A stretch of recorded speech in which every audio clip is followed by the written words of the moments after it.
permasalahan yang ada di Kabupaten Flores Timur dan juga di Kabupaten Lembata sebagai wilayah dampingan proyek ICDRC ini lebih banyak kita fokus pada masalah iklim, yakni kekeringan. Karena seperti yang sudah kita ketahui bersama, Flores Timur dan Lembata itu memiliki berbagai macam ancaman.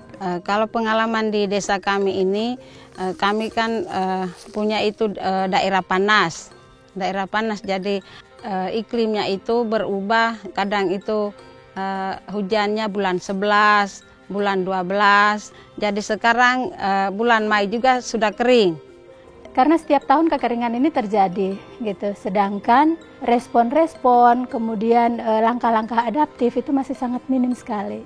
Nah, porsi kita adalah menjembatani bagaimana masyarakat di program ICDRC ini mempunyai ketangguhan hidup berdampingan dengan iklim, kekeringan, tetapi mereka masih bisa survive dan menjaga ketahanan pangan yang stabil.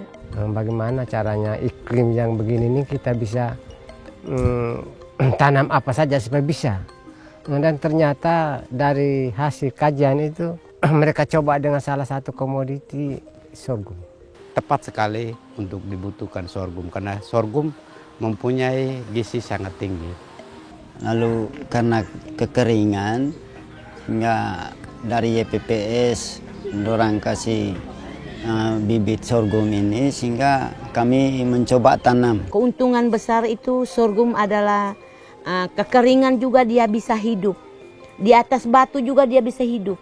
Saat di dunia pertanian hanya bisa panen satu kali, tetapi dengan pemilihan jenis tanaman adaptif, kemudian pemilihan atau proses pertaniannya juga selaras alam dengan konsep pelapukan tanpa bakar itu. Nah, ini masyarakat bisa memanen beberapa kali dari satu jenis tanaman. Hasilnya cukup menjanjikan, yang berikut panen 2-3 kali dalam setahun. Nah, itu kan satu hal yang luar biasa sebenarnya. Setelah belajar menanam, mereka juga harus diajarkan untuk bagaimana cara konsumsinya, seperti pengolahan sorghum. Nah, ini juga kita harus kenalkan mereka kembali, sorghum itu bisa menjadi apa saja. Nanti hasilnya tiga produk, malnya beda. Produk yang pertama itu beras, giling untuk beras jagung, beras sorghum. Yang kedua untuk tepung, tepung itu untuk kita buat berbagai jenis kue.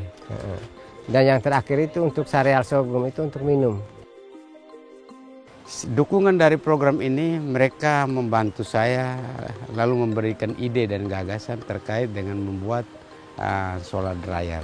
Karena solar dryer itu pertama manfaatnya untuk bisa menyimpan sorghum yang Bapak tanam, lalu untuk bisa menjemur.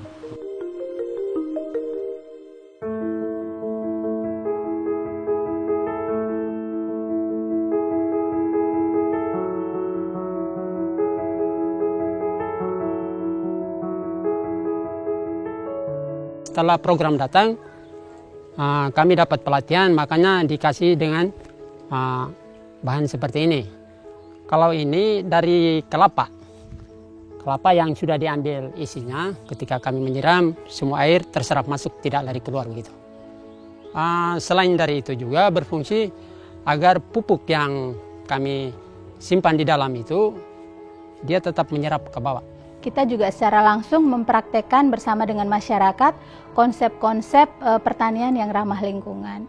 Salah satu contohnya itu ada pelatihan untuk bagaimana nih meningkatkan kualitas tanah dengan memanfaatkan sumber daya alam yang ada, yakni yang biasa kita informasikan ke masyarakat sebagai konsep pelapukan tanpa bakar. Itu Mama tebarkan mulsa, kulit kacang tanah, daun turi, daun lamatoro, daun kelor, daun gamal. Itu merupakan mulsa untuk menyuburkan tanah, juga membasmi rumputnya juga tumbuh kurang. Tapi sebelum mulsa kita harus gembur dulu. Kasih gembur dulu, baru ratakan, baru simpan mulsa di atas begitu, baru siram. Jadi kita meningkatkan mulsa untuk permukaan tanah yang didapat dari sampah-sampah kebun ataupun sampah rumah tangga. Kalau untuk kebun pekarangan itu untuk bisa menjadi humus baru bagi tanah. Kemudian untuk tanaman pekarangan, kita juga melatih bagaimana menyiapkan media tanam. Kita manfaatkan untuk menjadi media tanam di pekarangan dan bisa menghasilkan sayur untuk kebutuhan sehari-hari. Dari program ini, Mama belajar penyemprotan dengan eco farming, juga tanaman di pekarangan juga dibuat pupuk cair. Vokasi cair itu adalah campuran dari daun-daun dan ternak. Dulu itu kita pakai kimia dulu itu. Tapi setelah program masuk, program tidak mengiyakan bahwa kami tidak boleh pakai pupuk kimia lagi. Makanya kami pakai pupuk organik sudah. Dan kita masak juga kalau pakai pupuk kimia, kau masak itu dia kuning rasanya. Kalau kau pakai itu pupuk organik, dia hijau, segar.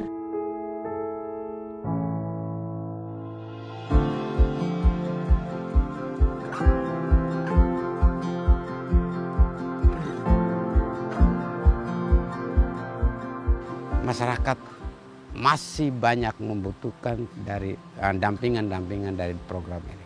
Kalau menurut Mama lebih maju, lebih sukses lagi supaya apa yang kita inginkan bisa tercapai ya.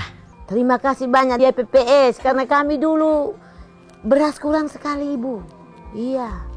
Ya, harapan kami bahwa dari program ini tetap bekerja sama dengan kami petani sayur sehingga kita ini tetap berkelanjutan terus sampai selamanya begitu. YPPS mengharapkan masyarakat benar-benar menerapkan konsep pertanian yang sudah kita share, kemudian kita dapatkan dari menggali bersama dengan masyarakat untuk mempertimbangkan keselarasan alam dalam mengelola pertanian itu terus ditingkatkan. Tidak hanya mungkin dari lingkup 8 desa dampingan kita, tetapi mungkin bisa tersebar luas di seluruh Kabupaten Flores Timur atau tersebar di seluruh Kabupaten Lembata.